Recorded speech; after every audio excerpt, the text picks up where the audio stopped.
लेकिन ये साला कर क्या रहा है यहाँ पे? ए मर्द काहे उदास बड़ी काहे रोवे लगली? हम तो समझिए ना हई दोस्त ना हई बताऊ काहे रोते बताओ। छोड़ न जाए दे हटा बात की। बता दे हम तार मौगी के भगावे के प्लान बनावत रही। ए में कौन बड़ बात बा? तोर भाभियो नहीं हियो जो भगा ले जो। हेलो अरे अब काहे रोवे लगलो? हमार भौजी कौन तो भगा ले कोई। अबे साले ला यही से दूसरा के दुआरी पे कहा ना खोलल जाला। जाए दे कुल टेंशन मत ले, हम जाना तनी कौन भगैले बा। कौन भोगले बा? एने ओने ताकत ई काहे?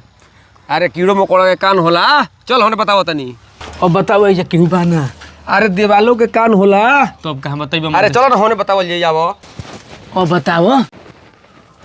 जान तरई कोनो के काम हो, कोनो घटिया के काम हो। चलो ना चल के पता लगावल जाओ कौन हो।